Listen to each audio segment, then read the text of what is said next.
Hello friends, so in this video we will be describing in detail flexible pavement, what are the variations done by the IRC on its revision. That is, there are three numbers of revisions done in year 1970 and the next 2001 and the next 2012 and the latest is 2018, which will be not included in this video due to syllabus constraint.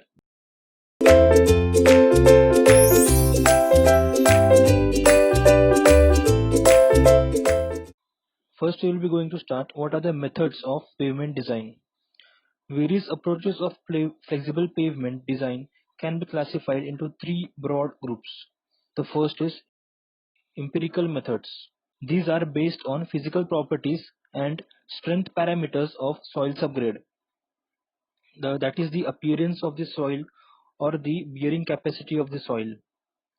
The group index method, CBR method, stabilometer method and McLeod method etc. are empirical methods, which includes the bearing capacity and the strength of the soil.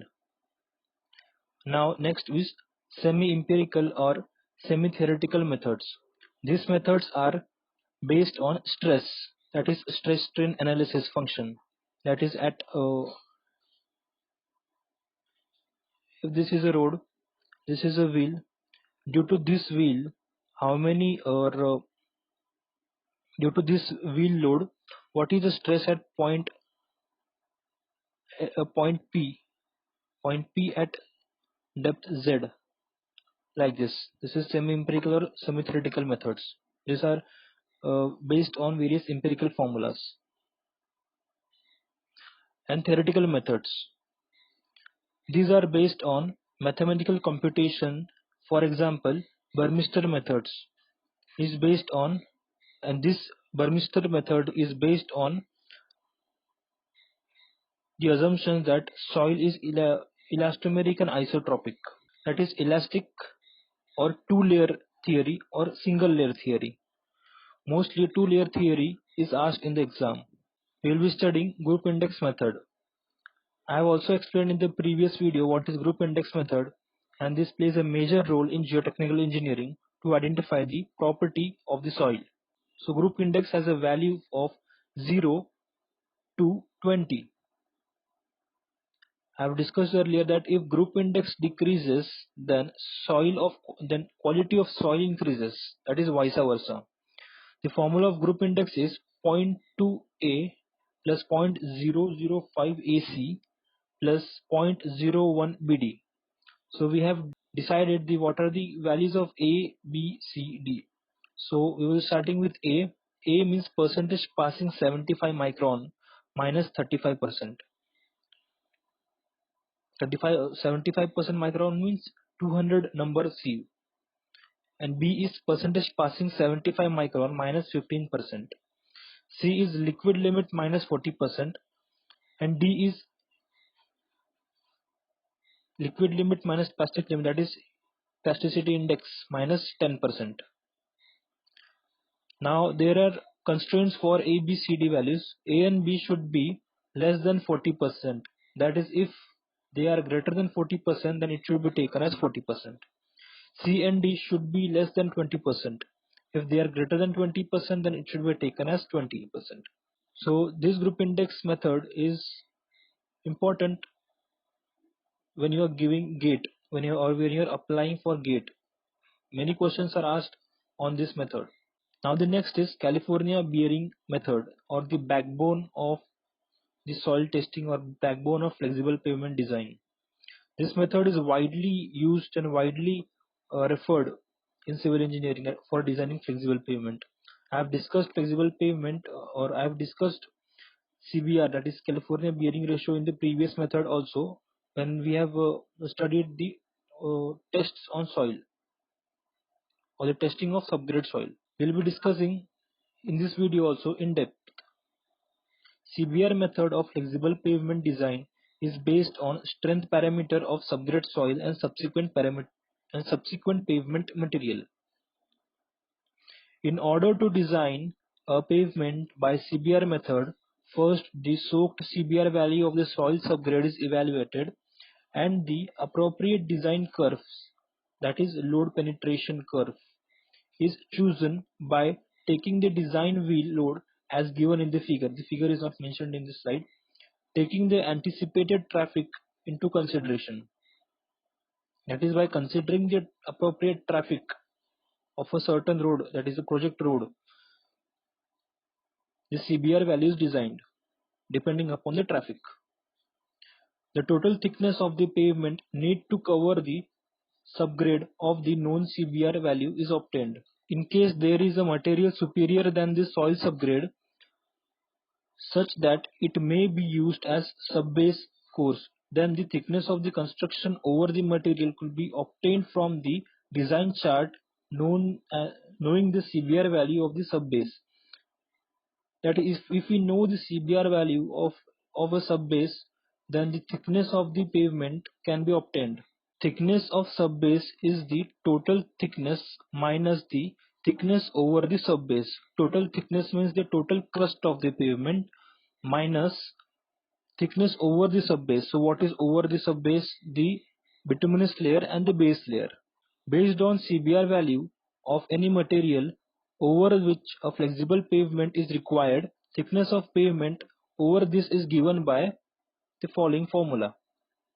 If we know the CBR value, then by this formula we can calculate the thickness over the subgrade. The formula states T, that is the thickness of the pavement, is equal to, I will jump directly to the last formula, square root of, that is the whole square root of 1.75 P upon CBR in percentage minus A upon pi. So what are these A, P? We'll be discussing in the next slide. Note, this formula is applicable only when the CBR value of the subgrade soil is less than 12%. So in the previous formula, what are these notations? So T, that is the pavement thickness in centimeter. So please make a note that this is in centimeter, not in mm. Many students make a mistakes in this formula by assuming the thickness of the pavement in mm or in meter. It should be in strictly in centimeter, otherwise the formula will not follow or work. P is the wheel load in kg.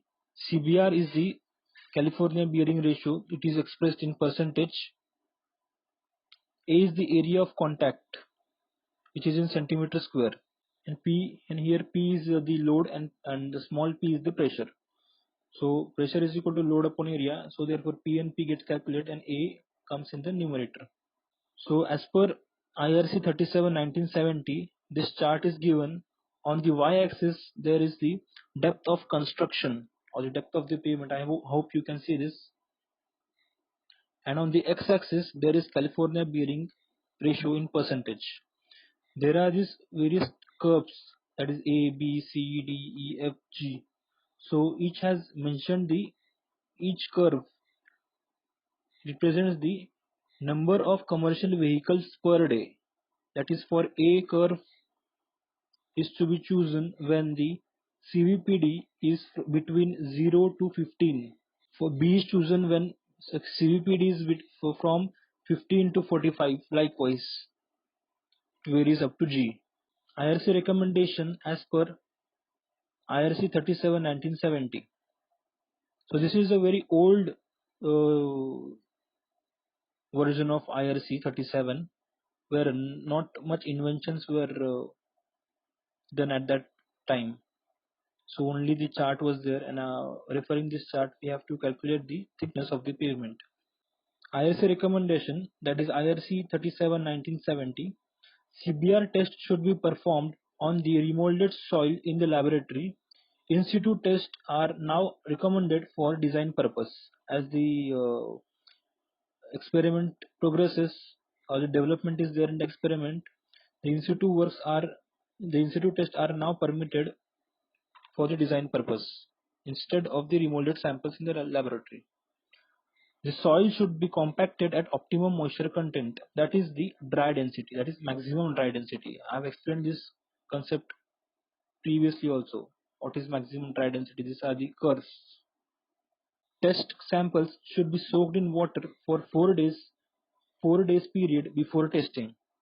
So when you perform the CBR test in your lab, the description is given properly in the lab manual that we have to soak the soil samples, that is CBR sample, 4 days before the testing. However, in dry zone where rainfall is less than 50 centimeter, there is no need to for such type of soaking. At least 3 samples should be tested on each type of soil has the same density and moisture content. If variation is more than permissible value, an average of 6 samples should be considered. In order to arrive result or more accuracy in the result, 3 samples should be chosen, so that by averaging the 3 samples you can arrive at a more accurate results. So these are the permissible variation and the CBR given by IRC. So if there is 3% permissible variation, then CBR is up to 10%. When permissible variation is 5%, then CBR is from 10 to 30%. And similarly, permissible variation is 10%, then the CBR is from 30 to 60%. The top 50 centimeter of subgrade slim should be compacted at least up to 95 to 100% of proctor density. These are the layers of the pavement. This is the bituminous layer, this is the granular layer, that is subbase and base, and this is the soil layer, that is subgrade soil layer. So this should be minimum 50 centimeter, that is 0.5 meter, as recommended by Morth also, and have a proctor density, that is compaction, should be 95 to 100%. Mostly 97% is recommended by Morth. The following formula may be used in the case estimating future heavy vehicles in view of growth rate for design.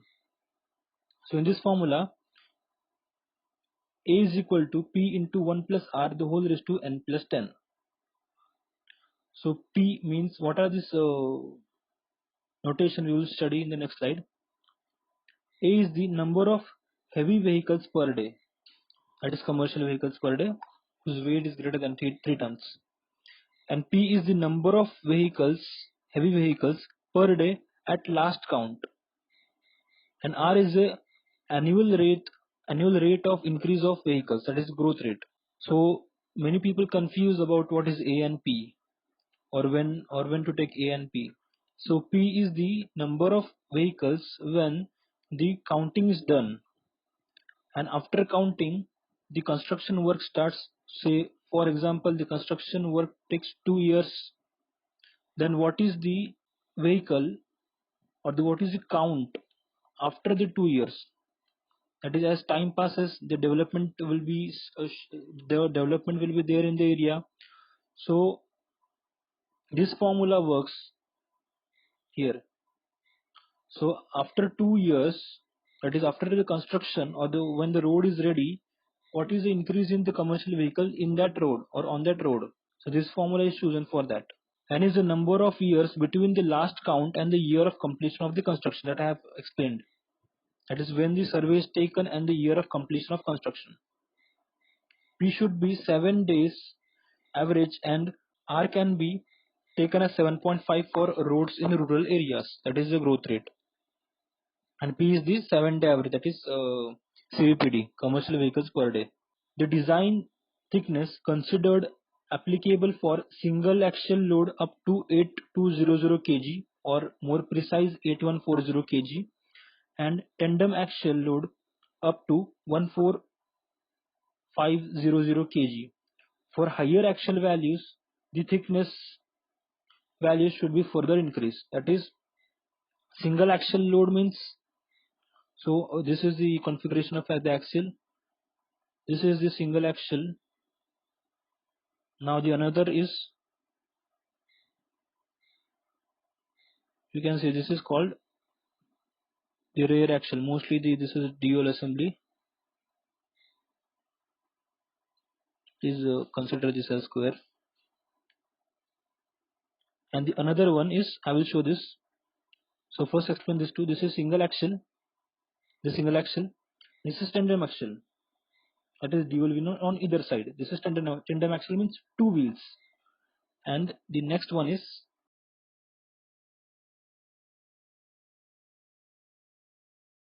the tridem axle. That is this type of axle loading is for heavy commercial vehicles like truck trailers. So this is the tridem axle. This is not mentioned here. So for tridem axle, this type of loading, that is the design loading, is more than 14500 kg. Now the limitations of this method, or limitations of IRC 37 1970. The CBR method gives the total thickness requirement the pavement above the subgrade, and this thickness requirement of the pavement above a subgrade, and this thickness value would remain same irrespective of the quality of the material used in the component layer. So there is one drawback in this IRC 37 1970, that it does not refer the quality of the soil. It just gives the thickness. So if the quality of the soil, if the CBR of the soil is more, then it does not reduce the thickness. It just gives the thickness depending, irrespective of the loading, or irrespective of the quality of the soil. The thickness is same. Thus, the component of the material should be judiciously chosen for durability and economy. So it majorly harms the economy. That means if the quality of the soil is greater or the high, then also the same thickness is adopted for the low quality of the soil. So here economy or the cost plays a main important role. We will take a numerical on CBR method. Soil subgrade samples are obtained from this project site, and the CBR test was conducted at field density. The following are the results. For penetration of 0 mm, the load is 0, but obvious.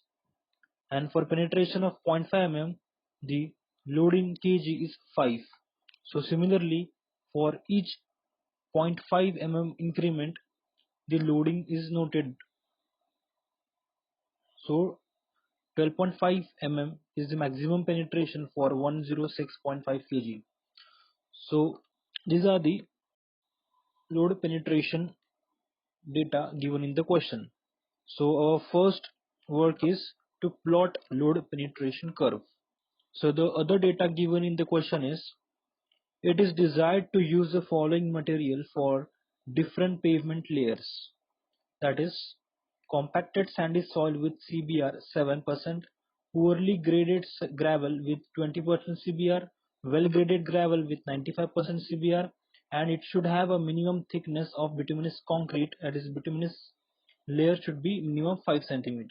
The traffic survey revealed the present ADT, that is average daily traffic of commercial vehicles, as 1200. The annual rate of growth of traffic is 8%. The pavement construction is to be completed in 3 years, that is construction period given is 3 years, and the last traffic count, after the last traffic count. So these are the given data, that is the vehicle ADT, the traffic growth rate percentage, the year of construction, and the CBR of each of the crust layers, and the load penetration data. It is asked that design the pavement section by CBR method as recommended by IRC 37 1970 using the 4 pavement material, that is mentioned in this 4 pavement layers materials. Suggest alternative design without using the poorly graded gravel. Now the solution is, the plot is made between load in kg versus penetration of the plunger for the test data obtained for a soil subgrade as given in the figure. Loads at 2.5 and 5 mm penetration after corrections are 55 and 78 kg respectively. So This is the load and the penetration curve. I have discussed in the fourth module, that is subgrade, and the curves and the corrections of the CBR, that is what the correction should be given to the CBR curve.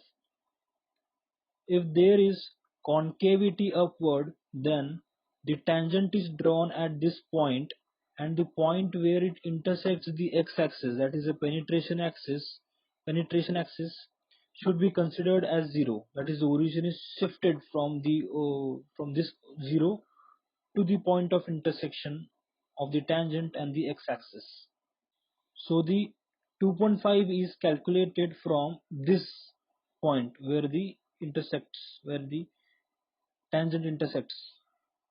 This is the value for 2.5 and this is the value for 5 and the corresponding the loads. So after applying the correction, the 2.5 mm penetration, 5 mm penetration loads are 55 and 78 kgs. Area of plunger, that is 5 centimeter diameter plunger, is used for CBR. The area comes to be 19.6 centimeter square. Pressure at 2.5 mm penetration is 55 upon 19.6 kg per centimeter square, and for 5 mm penetration it is 73 upon 19.6 kg per centimeter square. The CBR value of soil at 2.5 mm, that is pressure on plunger at 2.5 mm penetration for soil upon pressure as above for standard crust stones into 100. So this is the pressure on plunger at 2.5 mm penetration for soil into 100 divided by pressure as above for standard crust stones. So 70 is the pressure for standard crust stones. If we don't want to take the area of plunger, that is 19.6 here, so we can directly divide 55 upon 1370. This is the standard load for crust stone at 2.5 mm penetration. So 70 here comes from 1370 divided by 19.6, which comes 70. So CBR penetration, so CBR at 2.5 mm penetration comes at 4%. Similarly, we have to calculate for 5 mm penetration. So 78 upon 19.6 into 100 divided by 105. So 105, how it comes?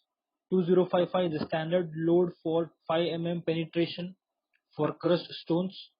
That is 2055 upon 19.6, which comes 105, round up. So CBR of soil at 5 mm penetration comes to be 3.8. So as 2.5 mm CBR is higher, so this is adopted, that is 4% CBR is adopted. Calculation of design thickness of different layers.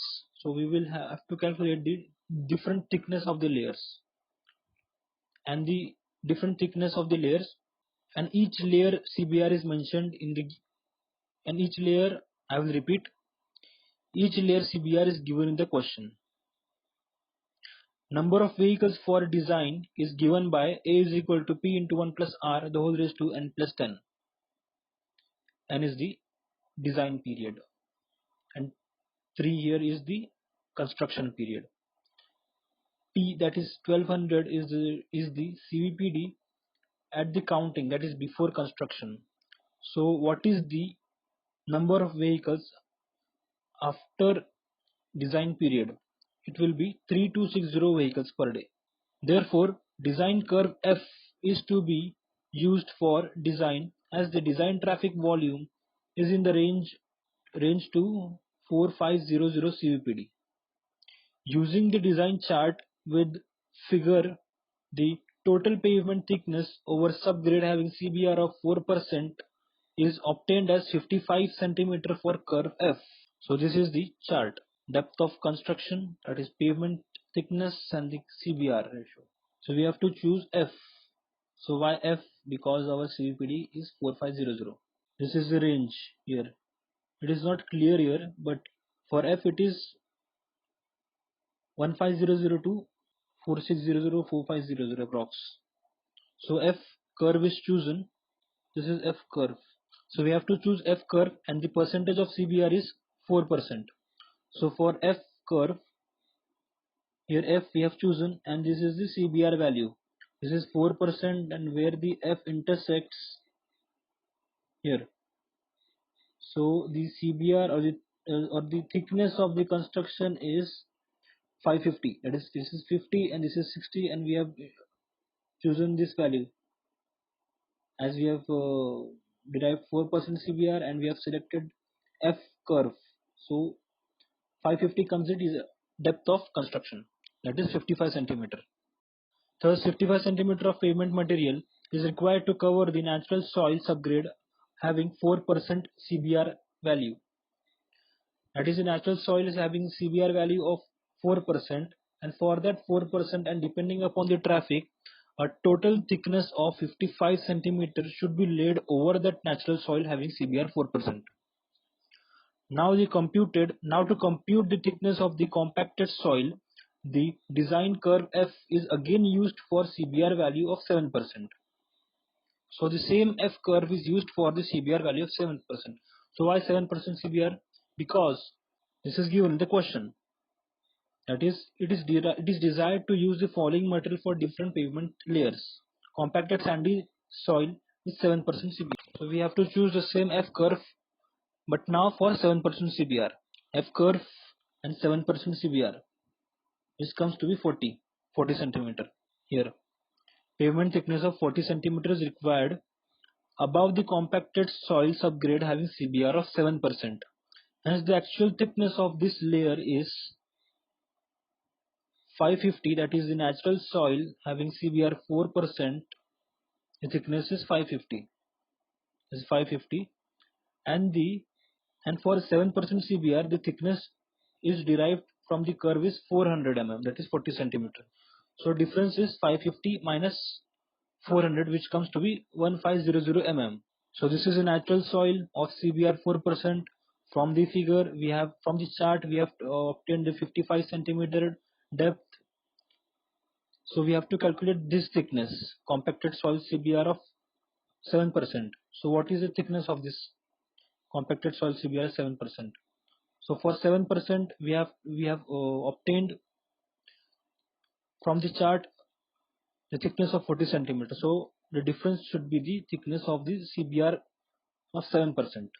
So now in the question it is asked that for CBR of 20% is poorly graded gravel, how much thickness for this 20% CBR? Similarly, the thickness of the pavement required over poorly graded gravel of CBR 20% and well graded of CBR of 20 are, I will repeat. Similarly, the thickness of pavement required over poorly graded of CBR 20% and well graded of CBR percent, the percent is not mentioned here, percent is 95, is 21 centimeter and 8 centimeter respectively. From the chart, the similar thickness is calculated, that is for 20% of CBR, what is the thickness? So from the chart the thickness comes to be 21 centimeter. So the difference from this, that is 40 centimeter and 21 centimeter, should be the thickness of this. For poorly graded CBR of percentage 20, the thickness from the chart is obtained as 21 centimeter, and for well graded gravel of CBR 95, the thickness obtained is of 8 centimeter. So what should be the thickness of well graded gravel of CBR 95 is the difference of the both, that is 21 minus 8. So for well graded gravel of 95 percentage, the thickness is 8 centimeter. So this 8 centimeter should be the bituminous surfacing, as is mentioned in the question that minimum 5 centimeter should be the bituminous surface. So this was a arrangement or the calculations of the thickness depending upon the percentage CBR and the thickness of the pavement or the thickness of the layer above the mentioned layer. The thickness is calculated from this chart, IRC 37/1970. Pavement section by CBR method. Alternatively, as asked in the exam, if it considered not to use poorly graded gravel as employed above, then the design section will be as shown in the figure. If we do not use the poorly graded gravel, then how is the configuration of the pavement, or how is the thickness of the pavement? If we do not use the poorly graded thickness here, then the CBR, that is a compacted soil CBR of 7%. From the chart we know that 40 centimeter thickness is required, and for well graded gravel of 95% CBR we know that 8 centimeter of the crust is required above that. So simply it is a difference between the two. So if we avoid the poorly graded gravel, then the well graded gravel of 95% CBR, the thickness of this layer should be 32. So this was the end of the numerical here. Now we'll be switching to the flexible pavement design as per IRS 37 2001, the next revision. Design criteria for flexible pavement design as per IRS 37 2001 is mentioned below. The pavement should be designed such that fatigue cracking of bituminous layer is not excessive, and also rutting due to pavement deformation in subgrade should not be excessive. For the very first time in IRS 37 2001, the two main components or the distresses is introduced. The first one is the fatigue cracking in the topmost layer and the rutting in the subgrade.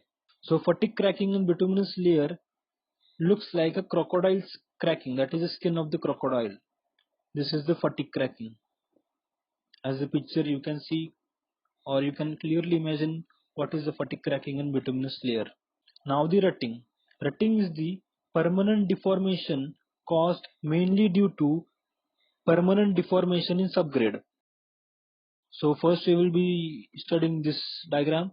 This is a subgrade, granular layer and bituminous layer. If there is some settlement due to some reason in the subgrade, then similarly the settlement will reflect to the upper layers also, and it will be clearly seen up to the bituminous layer, which forms the rut depth, and this is the rut depth. In practical images you can clearly see what is the rut depth. This is a scale placed on the road, and this is a wheel path.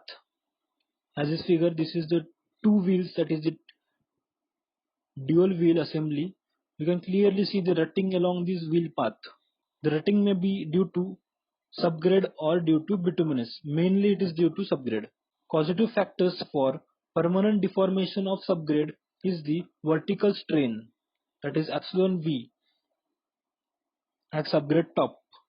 Causative factor for tensile cracking due to fatigue in tensile strain epsilon T at the bottom of the bituminous layer. So this is a very important concept that I am explaining. This is the bituminous layer, bituminous concrete layer. This is the subbase or base layer, and this is the subgrade soil layer. So what this two statements suggests, when we have to calculate the vertical strain for subgrade, the weak point or the critical point is the topmost point of the subgrade layer. And when we want to calculate the tensile cracking for bituminous layer, then this is the bottommost point of the bituminous layer. Please make a note of it. That is a very important concept. That is, tensile strain is calculated at the bottom of the bituminous layer, and the vertical strain is calculated at the subgrade top. As figure you can see, in this figure you can see this is the wheel load moving, and this is the tensile or the tangential stresses due to the movement of the wheel. And at below, that is the subgrade layer, you can see the vertical load acted due to the wheel load. In this figure, this is the bituminous layer, that is the tangential stresses or the strain, and the subgrade, that is a vertical stress or strain. Thus, in the design of flexible pavement, epsilon V and epsilon T are to be controlled. Acceptable criteria for fatigue cracking is that during design life, not more than 20% of the paved area should have the fatigue cracking. So during the entire design life, the fatigue cracking should not be more than 20% of the paved area. Pavement layer thickness and material should be selected such that computed strains are within the acceptable limit corresponding to the design life or design traffic. Empirical relations are available with relative to empirical relations are available with relate the I will repeat again. Empirical relations are available which relate the cumulative standard axial load repetitions before pavement develops 20 mm rut depth with initial vertical strain, that is epsilon V. Rutting criteria. This formula is firstly mentioned in IRS 37 2001 revision or the version. NR, that is the rutting life under rutting, NR, number of cumulative standard axials to produce rutting of 20 mm is equal to 4.1656 into 10 raised to minus 8 into 1 upon epsilon V the whole raised to 1.5337. Rutting is at the subgrade, therefore epsilon V is considered vertical loading, vertical subgrade strain. And the same for fatigue criteria. NF is the number of cumulative standard axials to produce 20% cracked surface area during the design life. 2.11, it is NF is equal to 2.11 into 10 raised to minus 4 into 1 upon epsilon T raised to 4.5337 into 1 upon E the whole raised to 0.854.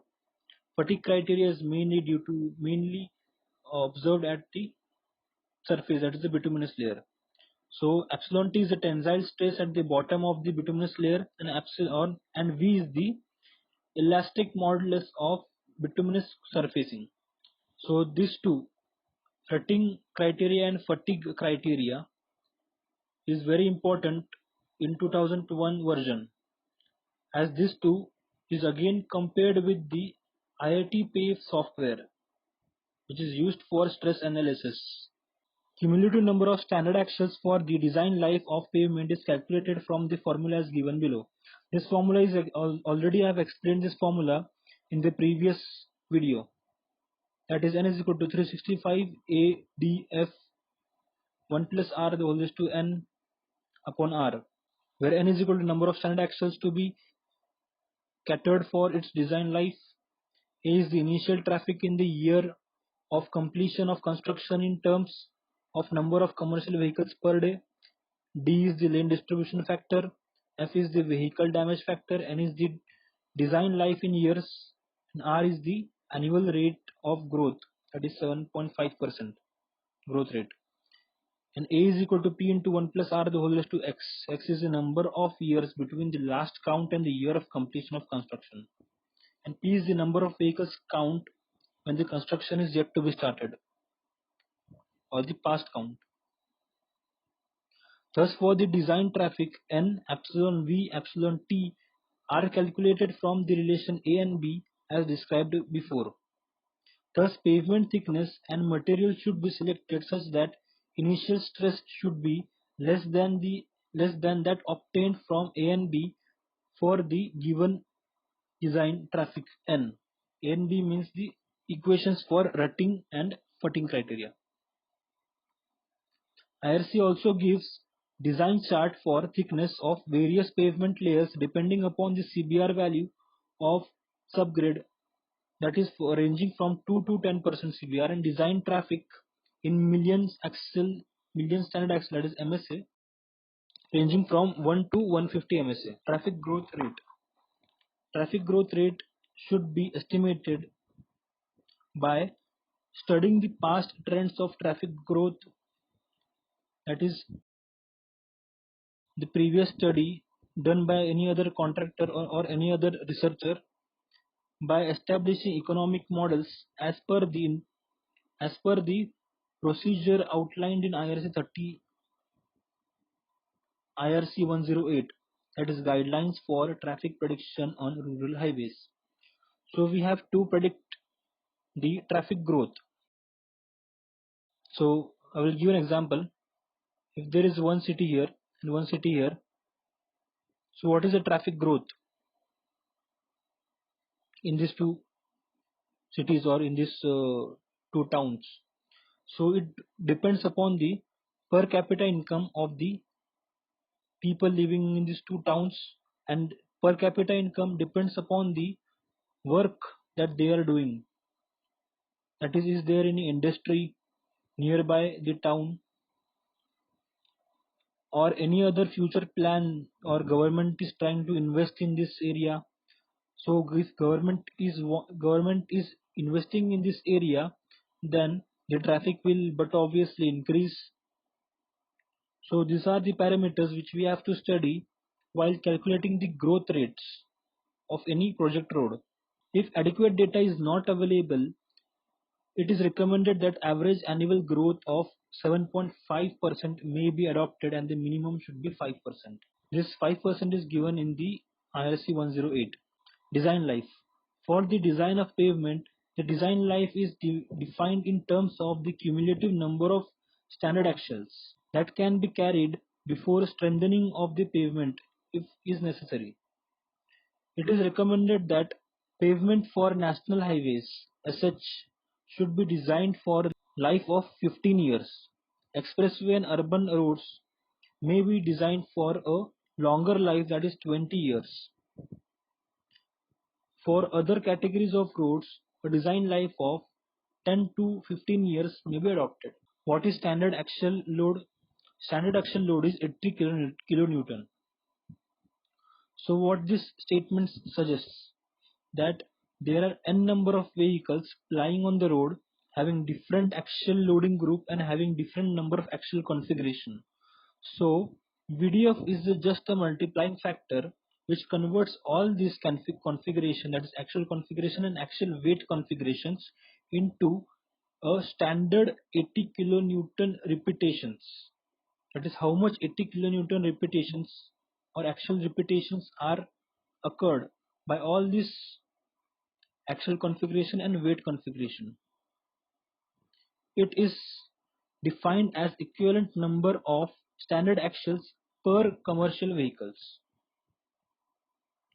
The VDF varies with the vehicle, axle configuration, axle loading, terrain, vehicle type of the road, and from region to region.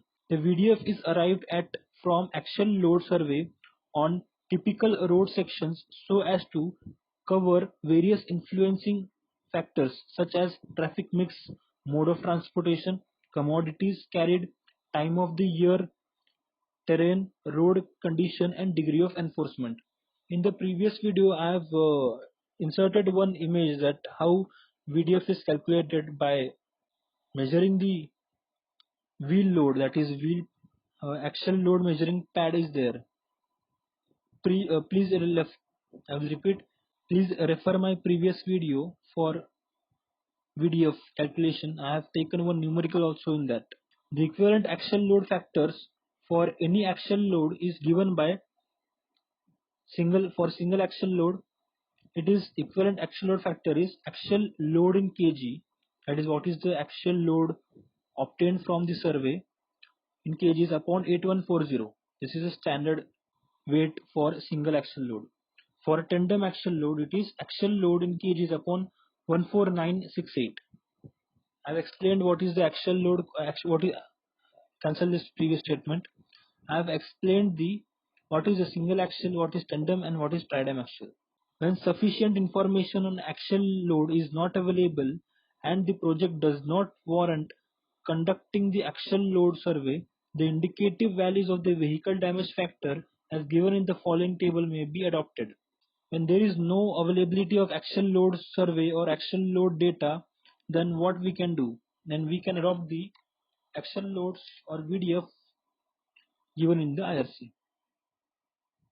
It has divided into two parts, that is for rolling terrain and for hilly terrain. When the initial traffic volume in terms of CVPD is between 0 to 150, then 1.5 VDF should be adopted for rolling terrain and 0.5 for hilly terrain. Likewise, as CVPD is ranging from 150 to 1500 or greater than 1500, the following are the VDF values. Now the next version of IRC 37, that is 2012. Design data as per IS 37 2012. Only the number of commercial vehicles having gross vehicle weight of 30 kilonewton or more than their axle loading is considered for the purpose of design. That is nothing but the vehicles more than 3 tons should be considered for the design of the pavement. Traffic growth rate. If the data for the annual growth rate of commercial vehicle is not available, or if it is less than 5%, then 5% should be adopted as per IRC SP, that is Special Publication 84 2009 publication. It is recommended that pavement for national highways, state highways should be designed for 15 years, expressways and urban roads should be 20 years.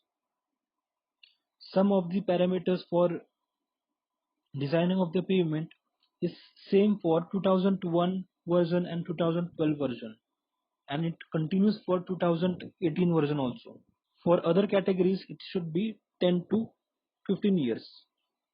The equation for computing equivalent factors for single, tandem and trident axles given below should be used for converting different axle load repetition into the equivalent standard axle load repetition. So in this 2012 version, one thing is changed, that is the formula for calculating VDF. In the previous 2001 version, we don't have the power, that is fourth power, that is equivalent axle load factor is just basically the axle load in kg upon the standard weight for single and tandem axle. But for IRC 37 2012, it has done some modifications like this. For single axle with single wheel on either side, that is single axle and single wheel on either side, the VDF calculation should be axle load in kilonewton, that is the weight, that is axle load what is observed on site by axle load survey. This should be taken here, that is axle load in kilonewton upon 65 the whole raised to 4. That is the fourth power law. This is which is introduced in 2012, IRS 37 2012. Now for single axle with dual wheel on either side. Now this dual wheel, it is axle load in kilonewton upon 80 the whole raised to power 4. And now for tandem axle with dual wheel on either side. Tandem axle with dual wheel on either side should be axle load in kilonewton upon 148 the whole raised to power 4. Similarly for tridem axle, tridem means another one more axle here with dual wheel on either side. It is axle load in kilonewton upon 2 to 4 the whole raised to 4th power. VDF should be arrived at carefully by carrying out specific axle load surveys on the existing road. Minimum sample size of survey is given in the table below. So many students have the confusion about VDF and equivalent wheel load. That is both are same. Some refer equivalent wheel load factor or some refer VDF. This table is given in the IRC 2012, that is 37 2012. We have to conduct survey for commercial vehicles, that is for commercial vehicles per day traffic count, and in that traffic count how much commercial vehicles are there. That is, if there are less than 3000 commercial vehicles in that project road, then 20% of that commercial vehicle should be conducted for axle load survey.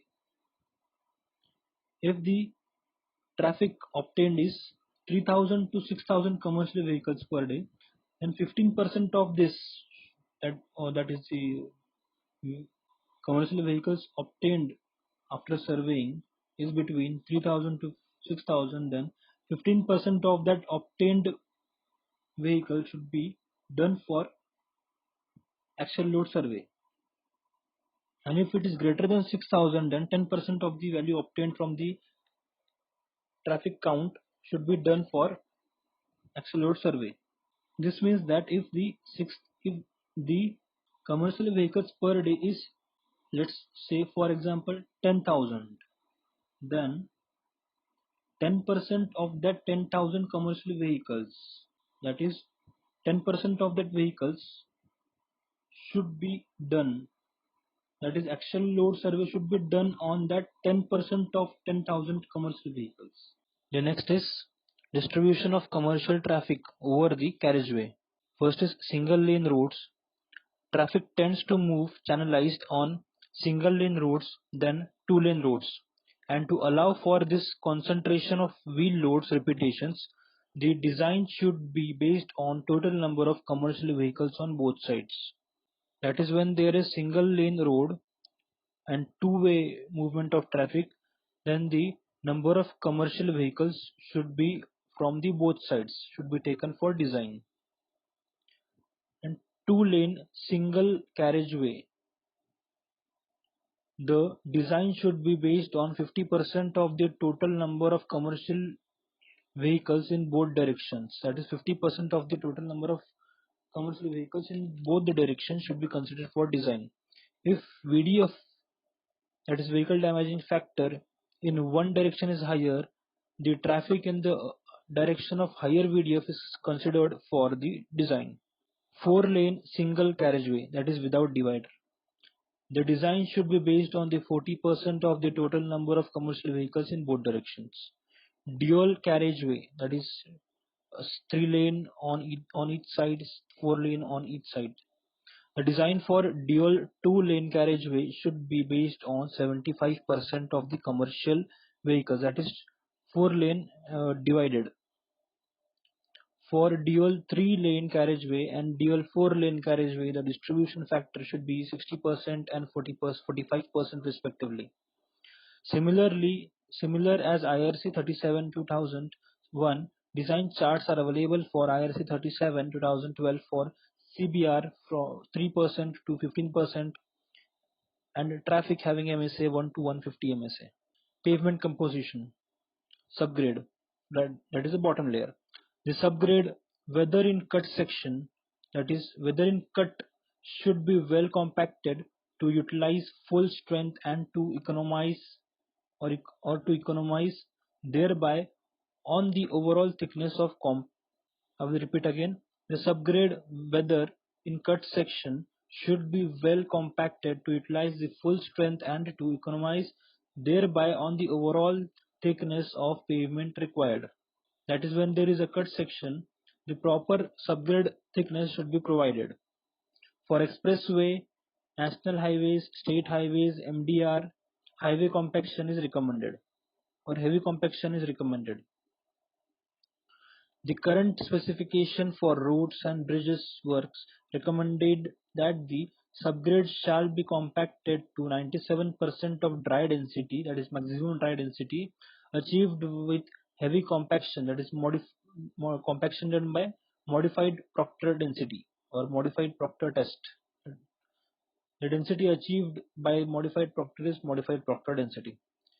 This density requirement is recommended for subgrade compaction for expressway, national highway, state highway, MDR and other important roads. For design, the subgrade strength is assigned in terms of the CBR of the subgrade soil in both fill and cut section at the most critical moisture condition likely to occur in situ. Preferably, the subgrade soil should have a CBR value of 2%.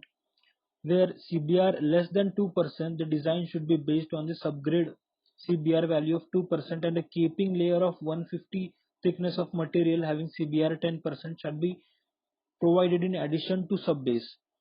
If the soil in such type of major roads, that is a natural soil, have CBR 2% or less than 2%, then it is recommended that above the natural soil a 150 mm thickness of CBR minimum 10% should be laid.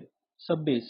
Subbase material comprises natural sand, gravel, laterite rock, bricks, crust stones or combinations thereof of meeting the prescribed grading and physical requirement. The sub-base material should have minimum CBR of 20% and 30% for traffic up to 20 MSA and traffic exceeding 20 MSA. Sorry, the sub-base material should have minimum CBR of 20% and 30% for traffic up to 2 MSA and traffic exceeding 2 MSA respectively. Subbase usually consists of granular subbase material or of WBM, and the thickness should not be less than 150 mm for design traffic less than 10 MSA and 200 mm for design traffic of 10 MSA and above. Now the base. The recommended design are for unbound granular base which comprise converted water-bound macadam WBM or wet mix macadam WMM or equivalent. The material should be of good quality with minimum thickness of 250 mm for traffic exceeding 2 MSA as mentioned in the MOD specification. 250 mm should be adopted for WMM, that is thickness of WMM should be 250. Bituminous surfacing. The surfacing consists of a wearing course. The most commonly used wearing course are surface dressing, open graded premix carpet, mixed seal surfacing, semi-dense bituminous macadam, or that is SDBM. For binder course, this is bituminous surfacing, that is wearing course, and the binder course. More specification, it is desired to use bituminous macadam, that is BM, for traffic up to 5 MSA and dense bituminous macadam DBM for traffic more than 5 MSA. I will explain these layers in detail. This is bituminous layer, these two layers. The first one is the wearing course layer, that is this layer, surface course or wearing course, top layer, and the second is the binder course. The topmost layer, that is the wearing course, should be of bituminous concrete, and the another layer, that is the layer beneath that, should be of BM, where traffic is up to 5 MSA, and if traffic exceeds 5 MSA, then this binder course should be of DBM, that is dense bituminous macadam. And the another layer here is base layer. Base layer is of WMM layer, that is 250 mm, and below that, that is sub base. Sub base is of granular sub base or granular layer, that is drainage layer also or filter layer. And below that, below the granular layer, that is below this sub base layer, this bottom layer, the laser can't go down there. This bottom layer is the soil, subgrade soil. This is a typical cross section in highway. This is a snap from my project. So this is the cutting section. This is a natural ground and the road is in cutting section. This is a center line. The topmost blue colored layer is the bituminous BC layer, that is 40 mm, and DBM is 60 mm. This consists the top layer, that is blue colored, and below that the WMM layer. Here in this figure you can see WMM is 250 mm thickness, and below the WMM there is GSB, which is 200 mm. Depending upon the traffic, it may be 150 or 200. And below that, this is a subgrade layer, which is having CBR of 10% or greater than 10%. And these are the drains and these are the slopes, embankment slopes. Now we will take a numerical on ISO 37 2001 version. Design the pavement for construction of a new bypass with the following data using IRC 37 2001. Given is there is a 2-lane carriageway. Initial traffic in the year of completion of construction is 400 CVPD, that is sum of the both directions. Growth rate is 7.5, design life 15 years, vehicle damaging factor is 2.5 per commercial vehicle, and CBR of subgrade soil is 4%. Now the solution is, the distribution factor or the lane distribution factor is 0.75, as this is a 2-lane carriageway and both direction traffics are allowed. Now this N, design life, is N is equal to 365 365 into 1 plus r the whole raised to n minus 1 upon r. R is the growth rate, and n means the 15-year design life. 400 means the CVPD. 0.75 means the lane distribution factor, and this is the VDF. The whole comes to be 7.2 MSA, that is million standard actual. A total pavement thickness for CBR 4% and traffic 7.2 MSA from IRC 37/2001 chart is 660 mm. That is for CBR 4% and traffic 7.2 MSA, the thickness of the pavement by IRC 37/2001 should be 600 mm, or sorry 660 mm. From chart 1 we will see the chart. This is for CBR 4%. These are the layers. The shadings are the layers. That is, this is GSB, this is DBM, this is BM, this is bituminous concrete, this is semi-dense bituminous concrete. You see, traffic MSA in MSA is 7.2 and CBR 4%. So 7.2 here comes between 5 and 10. So we have to interpolate the thickness layer.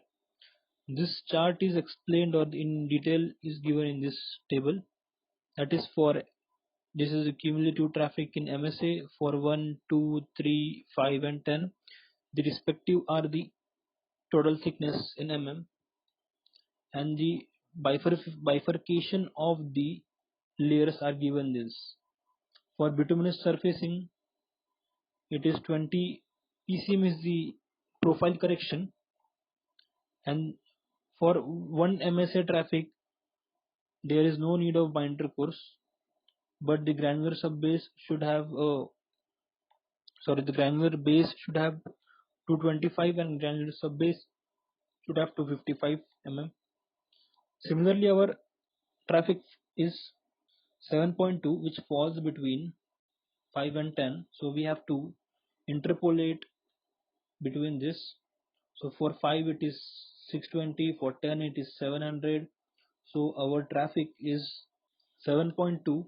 So therefore by interpolating we get 660 mm as a total thickness, and we have to interpolate for these layers also, that is 25 SDBC, 60 dBm to 250. The 250 is constant for granular base, so we have to interpolate for granular subbase. So after interpolating, that is pavement composition can be obtained by interpolation from pavement design catalog from IRC 37/2001. Bituminous surface is 25 mm, that is SDPM, SDBC, semi-dense bituminous concrete, plus 70 mm DBM. Road base, that is base is constant for 5 and 10 MSA, that is WBM is 250 WBM or WMM, and for sub base we have to interpolate. Then by interpolating it comes 315 mm granular sub base of CBR not less than 30. Recommended design for traffic range 1 to 10 MSA. Pavement design catalogs plate 1. Recommended designs for traffic range 1 to 10 MSA. These charts will be provided in the exams. So this was the end of our chapter for flexible pavement design. One more method, that is theoretical method, Burmester approach, will be covered in the next video. In this video I have discussed flexible pavement by IRC 37 right from the year 1970, 2001 and 2012. What are the various modifications done? Most of the parameters are same, but VDF factor plays an important role from 2001 version and 2012 version. So here this is an end of the video. So thank you for watching, friends.